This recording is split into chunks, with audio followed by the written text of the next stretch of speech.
Mesdames et messieurs, bonjour. Bienvenue sur PPACI TV dans ce premier numéro du journal des Assises. Le 11 janvier prochain se tiendront les Assises des femmes initiées par le président Laurent Gbagbo. Pour en parler, nous recevons Madame le maire de Grand-Zatri, Cyril-Ouma Hortense, présidente de la Ligue des femmes, par ailleurs secrétaire exécutive des Assises. Bonjour Madame le maire. Bonjour Olga. Bienvenue sur notre plateau. Merci de m'y avoir invité. D'accord. Le président Laurent Gbagbo a annoncé lors de la deuxième édition de la fête de la Renaissance, le 6 avril à Deauville, les Assises des femmes. Comment vous avez accueilli cette nouvelle? Écoutez, je l'ai accueilli avec beaucoup de joie, beaucoup d'honneur lors de la fête de la Renaissance, lorsque le président a initié en tout cas les Assises des femmes. C'est avec beaucoup d'enthousiasme que nous sommes ressortis de cette fête de la Renaissance et nous nous sommes mis au travail. D'accord. Quelque chose à ajouter? Mais bien sûr, parce que ces assises-là sont pour nous un événement majeur, en tout cas pour les femmes, parce qu'ils permettent aux femmes de renouveler leur importance au sein du parti et même dans toute la nation. Donc c'est très important, c'est un moment où les femmes vont se retrouver, où elles vont devoir parler du rôle qu'elles veulent jouer, des problématiques des femmes essentiellement, et bien sûr nous attendrons les réponses et les résolutions qui viendront donc de ces assises-là. D'accord, mais qu'entendez-vous par les assises?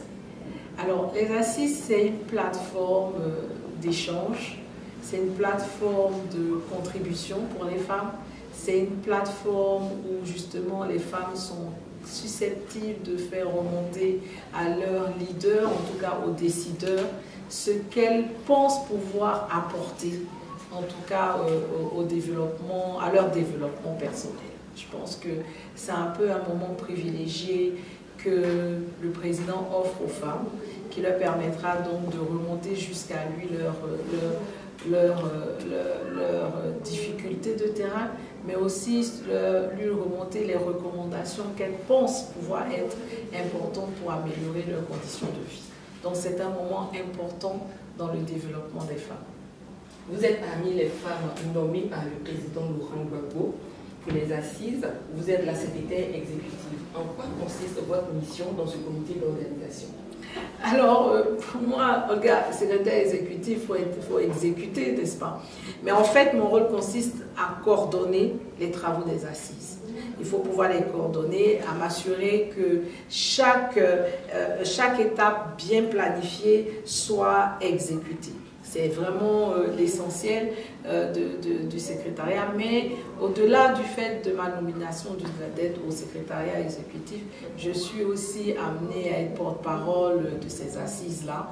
Et c'est en ce sens-là que je suis très heureuse que vous m'ayez invité ce matin sur le plateau, parce que c'est pour moi le lieu d'annoncer, mais d'informer, d'implanter, d'intensifier le message et surtout la communication autour de ces assises-là. Et donc, voilà un tout petit peu, c'est vraiment un rôle de coordination, un rôle d'exécutante, en tout cas en ce qui concerne toutes les différentes étapes, mais aussi un rôle de communicatrice. Il faut pouvoir communiquer sur ces assises-là, pardon. Mais essentiellement aussi permettre, vérifier que toutes les recommandations, toutes les observations qui ont été au départ annoncées, décidées par les femmes, remontent jusqu'aux décideurs, c'est-à-dire donc jusqu'au président de l'Europe. Madame Cyril-Ouma Hortense, vous êtes la présidente de la Ligue des femmes. Quel rôle entend jouer cette Ligue? Alors la Ligue des femmes a un rôle moteur, c'est-à-dire qu'elle doit pouvoir canaliser toute cette énergie, et donc pouvoir mobiliser les femmes à la base pour pouvoir les remonter jusqu'aux assises, les faire venir jusqu'aux assises. Et depuis l'annonce de ces assises-là, le Bureau national de la Ligue des femmes est sur le terrain. Elle a déjà mobilisé localement les femmes pour leur annoncer qu'il va y avoir ces assises-là. Nous n'attendons plus que la date effective. Donc, depuis déjà des mois, toutes les femmes sont mobilisées pour cette rencontre avec le président et on n'attend plus que le 11 pour déferler sur Abidjan. La Ligue des femmes, est-ce qu'elle est prête pour ces assises? Alors, la Ligue des femmes est prête, évidemment qu'elle est prête pour ces assises. Vous savez, la Ligue des femmes, c'est 82 femmes que le président a nommées dans le bureau national.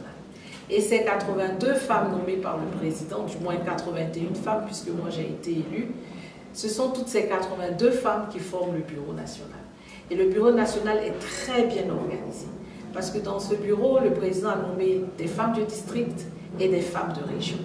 Au-delà donc de ces femmes-là, il a aussi nommé des femmes que nous on appelait les techniciennes en fait, parce que ce sont des femmes qui sont des femmes chargées de la mobilisation, qui sont des femmes chargées de la communication, ainsi de suite. Mais les femmes de terrain sont les femmes régionales. Et depuis l'annonce de ces assises, ces femmes ont parcouru toutes les fédérations. Et aujourd'hui, je peux annoncer au président que toutes les fédérations que nous avons parcourues, elles sont au nombre de 297 fédérales qui sont en plein travail sur le terrain. Et ces 297 fédérales qui sont en activité sur le terrain sont des fédérales qui seront toutes là avec une délégation lors de ces assises. Et pour moi, c'est un défi de mobilisation. C'est un défi pour montrer justement que ces assises-là sont le moyen de montrer à tout le parti et surtout à toute la Côte d'Ivoire que oui, nous sommes bien implantés sur toute la Côte d'Ivoire. Donc la Ligue des femmes est bien prête pour ces assises-là. Madame Serilou, on pense quelles sont les catégories de femmes qui sont concernées par ces assises? Toutes les femmes. Alors c'est vrai que les assises sont initiées par le PPACI, mais sont ouvertes à toutes les femmes. Parce que les assises des femmes, c'est un moment important dans le développement des femmes, dans les décisions, dans les décisions qui vont être prises pour les femmes, dans les observations, dans les recommandations qui vont être prises, elles seront prises pour toutes les femmes de Côte d'Ivoire. Et toutes les femmes de Côte d'Ivoire donc sont invitées à ces assises-là. C'est pour cela d'ailleurs qu'à ces assises, nous avons invité beaucoup d'ONG et beaucoup de groupes de femmes et beaucoup de sympathisants. Pourquoi? Pour qu'elles soient le relais au-delà de ces assises du message du président Laurent Gbagbo après ces assises-là. D'accord. Votre message aux femmes? Alors, si je dois donner un message aux femmes de Côte d'Ivoire, je voudrais vous demander de vous approprier ces assises. Le 11 janvier 2025, le président Laurent Gbagbo rencontrera les femmes de Côte d'Ivoire. Femmes de Côte d'Ivoire, ne te fais pas raconter ce moment. Lève-toi, le moment est venu de changer ton histoire. Alors venons toutes ce 11 janvier au Palais de la Culture pour écouter le président Laurent Gbagbo, pour écouter ce qu'il nous propose pour notre avenir, parce que je crois que 2025, c'est aujourd'hui. Madame Serilou Hortense, nous sommes au terme de cet entretien. Votre mot de fin. Ce que je voudrais dire, je voudrais d'abord remercier le président Laurent Gbagbo pour cette initiative, parce qu'il y a pensé et il nous l'offre, ce moment de rencontre, ce moment de réflexion, ce moment de proposition et ce moment véritable de communion. C'est un moment tellement important que nous ne pouvons que lui dire merci. Merci d'avoir eu cette initiative et nous voulons lui dire que Dieu aime la Côte d'Ivoire et Dieu aime Laurent Gbagbo. Mesdames et messieurs, nous étions avec Madame Serilou Hortense, présidente de la Ligue des femmes, maire de Grands-Atri, par ailleurs secrétaire exécutive des assises des femmes. Nous étions avec elle pour parler des assises des femmes qui se tiendront le 11 janvier 2025. Merci de nous avoir suivis. Au revoir.